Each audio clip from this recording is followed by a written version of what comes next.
Bom dia, boa tarde, boa noite, boa e bela madrugada para todos vocês, meus irmãos de todo o Brasil. Vai um abraço a todos vocês. Seja bem-vindo ao canal Verdadeira Graça. Eu fico muito feliz por saber que eu tenho um povo que está comigo.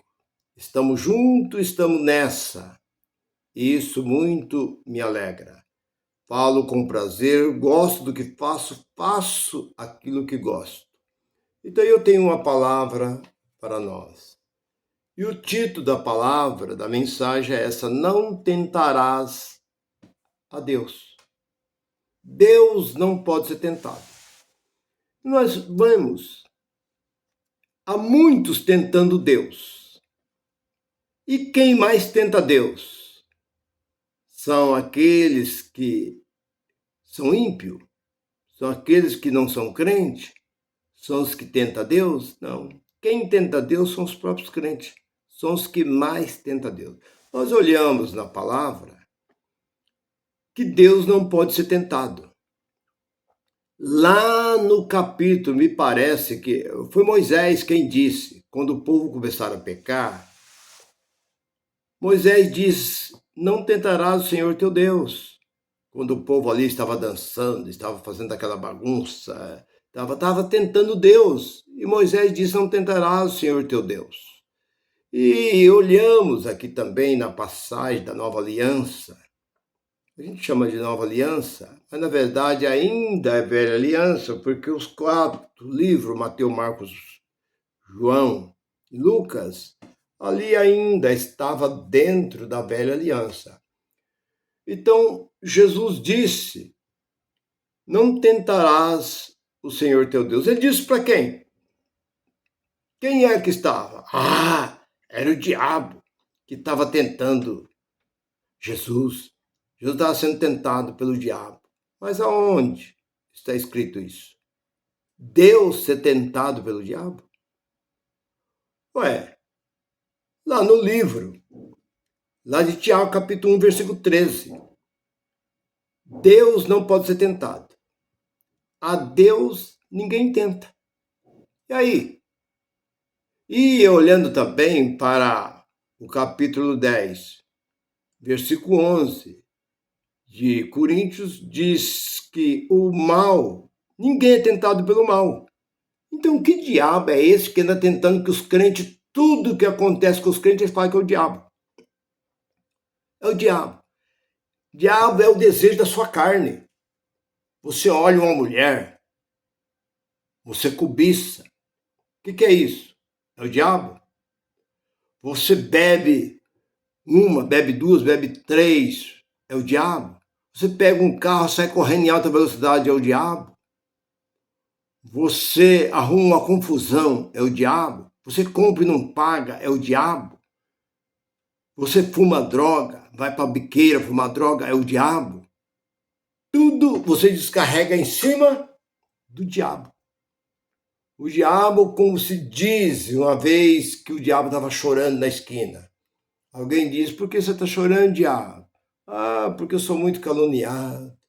Tudo que acontece com os crentes falam que sou eu. É o diabo, não aguento mais ser caluniado por esses crentes. Então, é o que acontece. Mas voltando para aquilo, não tentarás o Senhor teu Deus. Nós vemos que muitas vezes as pessoas tentam Deus.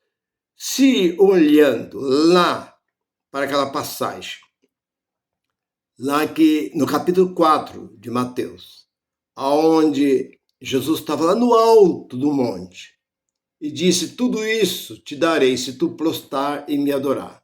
Vai-te, Satanás, porque está escrito: só o Senhor teu Deus adorar, só a ele servirá. Bem, olhamos que aquilo ali era a própria carne, era o agir da carne. A carne que estava agindo daquele jeito.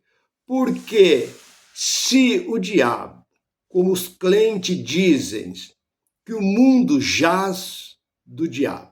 Se o mundo jaz do diabo, então todos os crentes estão na mão do diabo. Eles pegam aquela passagem de João, que diz o mundo jaz no maligno, não quer dizer jaz no maligno ou no mal.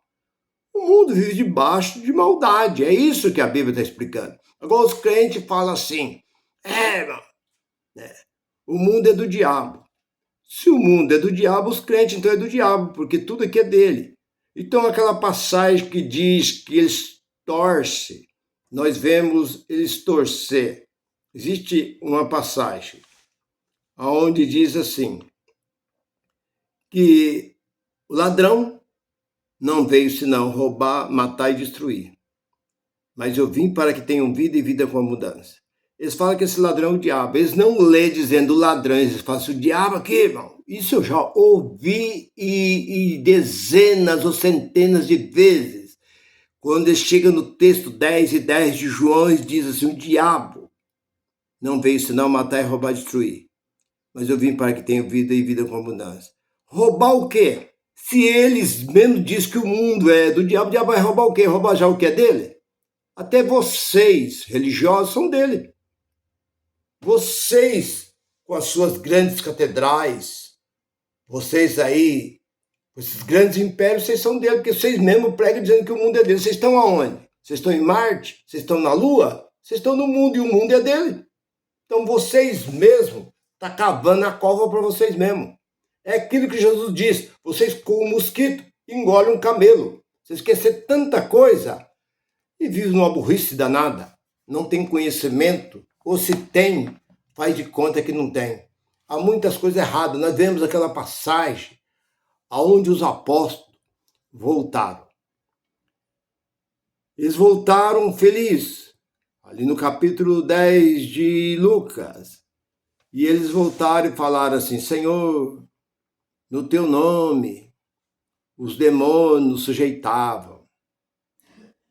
E fizemos muitas maravilhas. E Jesus se alegrou naquela hora e disse, eu vi Satanás como um raio cair do céu. Eis que vos dou poder. Tá? Essa passagem, por falta de conhecimento, de entendimento, o que eles dizem? Tá vendo, irmão? Jesus viu o diabo cair do céu, não. Ele não está dizendo que viu o diabo cair do céu. Ele está dizendo, eu vi o diabo cair, o Satanás. Uma Bíblia diz Satanás, outra diz diabo. Para eles, quem escreveu isso aqui fez a maior confusão. Para eles é tudo farinha do mesmo saco. Porque uma hora fala que Judas comeu o pão e Satanás entrou em Judas. Ali foi Satanás. Depois lá em João capítulo 6:70, Jesus diz, eu não escolhi 12, um dos 12 era um diabo. Então, ou é um Satanás ou é um diabo. Então já começa a confusão. Então, é erro do quê? Erro da própria gráfica. A gráfica que faz seus erros. Ou foi Roma, quando fez esse livro? O erro está no homem. Aí quando Jesus diz, eu vi o diabo, o Satanás, como o raio cair do céu, ele está dizendo que esse ser estava no céu? Não. Ele diz que viu como um raio que vem da extremidade e vem sobre a terra, que ele viu a queda. Ele já estava vendo a queda desse ser. E quem era esse ser? Era um homem. Quem é esse ser? Moisés. Judas. Judas não era um diabo? E Judas não se acabou? O que aconteceu com Judas? Vocês sabem muito bem o que aconteceu com Judas. E Moisés? O que aconteceu com Moisés? Moisés não foi o autor da lei? Quando perguntaram a Jesus, ele diz, eu não vos julgo, porque eu não vim para julgar. Eu não vos acuso, porque eu não sou acusador. Mas quem vos acusa é o próprio diabo. Está lá em Apocalipse, capítulo 12, versículo 11. O acusador que vos acusa dia e noite desceu até vós. Quem é esse acusador? Era a lei. E quando Jesus diz, eu não vos acuso, quem acusa é Moisés. 5:45 de João.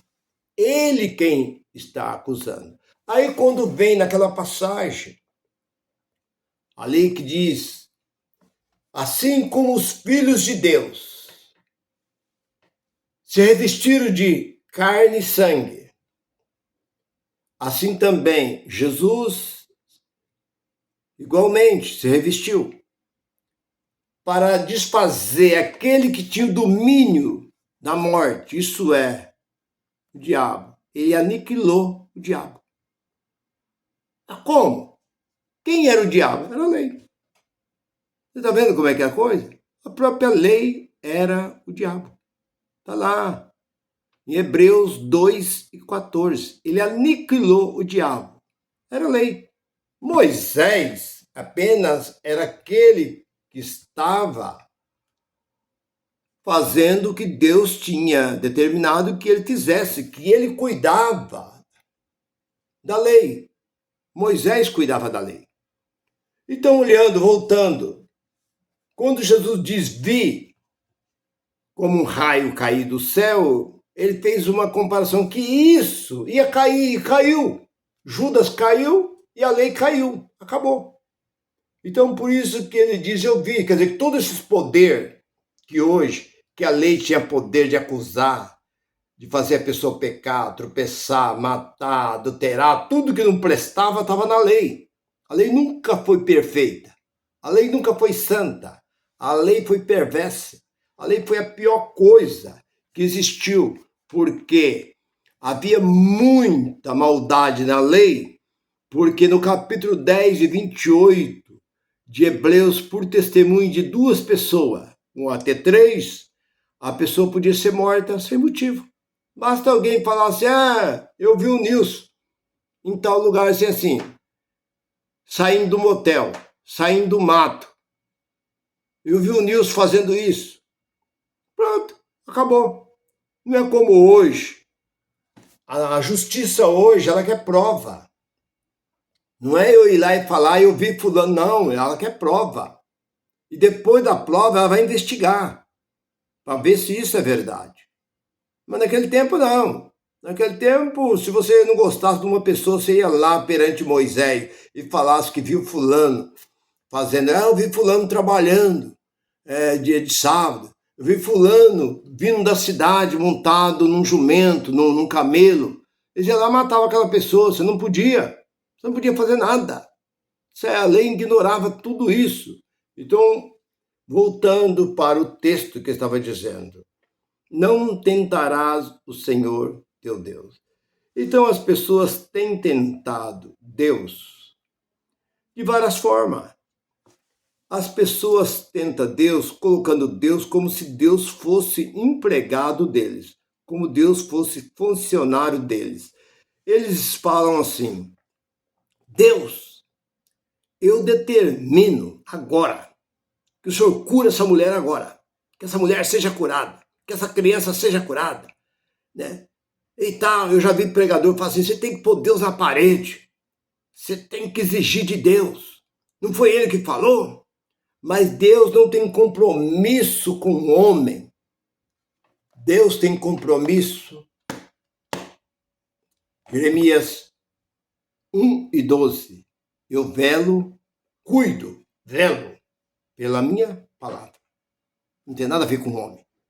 Se vós estiver em mim, e as minhas palavras estiverem em vós. Então, veja bem certa a palavra. Se vós estiver em mim, e as minhas palavras estiverem em vós. Tem que estar ligado às duas coisas. Você tem que estar em Cristo e Cristo tem que estar em você.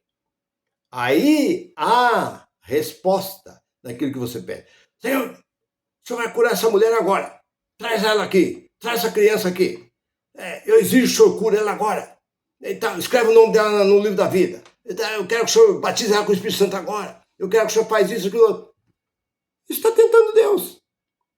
Então, falar em tentar Deus, a gente vê aí naquela passagem que, segundo os estudiosos, não está, quando ele diz assim, ali em Marcos, capítulo 16, versículo 15, ali em diante, Ele diz assim: eis que vos dou poder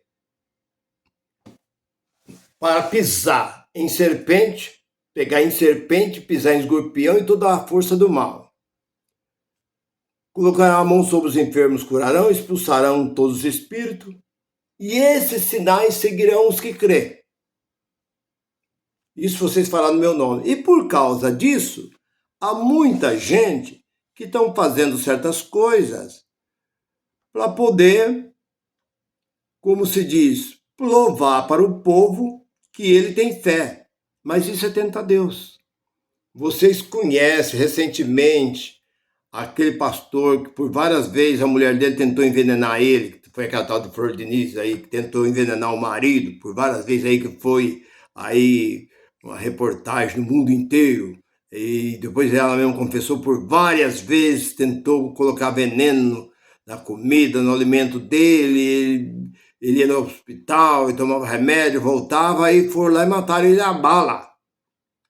Então, quando você faz uma coisa dessa, sem conhecimento, alguém prepara uma cilada, põe veneno numa comida ou num líquido qualquer e te dá para você, e você é uma pessoa que na sua inocência, você não está sabendo, Deus pode te dar o livramento, como deu para Paulo. Quando Paulo pegou naquela víbora, naquela cobra, aquela serpente, aquela víbora, que ele tocou, que ela ferroou, isso é, deu uma picada. Todos esperavam que Paulo ia morrer, mas Paulo foi lá e jogou ela no fogo, e não aconteceu nada. Por quê? Porque ele não fez aquilo para mostrar. Tá vendo essa víbora aqui? Diz que era a ilha, o povo, os habitantes daquela ilha temia aquela cobra, aquela víbora. E Paulo tivesse feito bonito ali, vou pegar para vocês poderem. Não. Ele estava catando graveto para colocar na fogueira, porque estava muito frio. E essa víbora agarrou na mão dele. Então, o que a gente vê com isso é que Deus, ele está e sabe de tudo. Tem pessoas aí, que a gente conhece, que estão desafiando cobra. Pega cascavel, eu já vi, enfesa cascavel, depois para mostrar para o povo que ele tem poder, ele coloca a cascavel, pega a cascavel e coloca no pescoço. E fica andando com a cascavel no pescoço, a cascavel se prepara bem, vop. Pronto, acabou. Isso eu vi. Eu vi quando mostrou a reportagem. Isso aconteceu no Texas, Estados Unidos. Igual eu já disse, a última vez, agora a última reportagem, 92 pastores já tinham morrido com essas ignorâncias. Porque eles veem uma coisa que não tem nada a ver. Se pegar em serpente, como é que você vai pegar numa serpente? O que isso significa? Ele está dizendo se acontecer, como aconteceu no caso do apóstolo Paulo. Mas não é para você sair caçando onde é que tem cobra, onde é que tem escorpião, onde é que tem aquilo outro, e você chegar lá e desafiar. Então não tenta o Senhor. Teu Deus? Não, talvez ele não é o teu Deus, mas não tenta Deus. Não faça uma coisa, aquele naufrágio do Titanic. Alguns dizem que foi Deus, mas eu não creio que foi Deus, porque se eles tivessem feito ali na hora da saída, eles começavam a fazer assim, todo mundo fizesse um coro, Deus não é capaz de fundar esse navio, todo o povo começasse a desafiar Deus, eu ainda me calaria. Mas foi a palavra de um homem, um construtor, que disse, esse navio não corre perigo não, ele tem 7 compartimentos. Nem Deus não afunda esse navio. Foi a única coisa que ele falou. Aí Deus, vamos mostrar para vocês. Não. Tem testemunho disso? Se fosse uma coisa que tivesse mostrado, que tivesse no momento que o povo embarcando naquele navio, tivesse todo mundo gritando, nem Deus não afunda esse navio, toda a cidade gritando, eu ainda ficaria quieto. Mas foi palavra de um engenheiro que disse. Talvez foi algo que ele quis dizer assim, que era impossível aquele navio ir ao fundo, e era mesmo. Porque se batesse no primeiro, tinha o segundo, terceiro, até o 7º. Para poder segurar aquele navio, porque o navio não ia ao fundo. O navio foi ao fundo e está lá até o dia de hoje. Então, meu irmão ou minha irmã, não devemos tentar Deus de maneira nenhuma. Ordenar a Deus que eu faça. Senhor, o Senhor tem que fazer. Eu sou dizimista, eu dou dízimo, eu sou fiel nos dízimos, sou fiel nas ofertas. O Senhor tem que fazer, porque isso é tentar Deus. Você não pode tentar a Deus. Porque quando você tenta Deus, a ira de Deus vem sobre você. Você tem que saber que Deus está acima de tudo e Ele faz aquilo que Ele quer. Não é de quem quer, nem de quem corre, é de quem eu quero, diz o Senhor. Porque dele, por ele, para ele são todas as coisas. Deus está acima de tudo e nós estamos aqui embaixo. Que Deus assim conceda graça sobre a vossa vida, graça e paz para todos. Se você ainda não inscreveu, inscreva no canal e curte. Graça e paz. Bye, bye.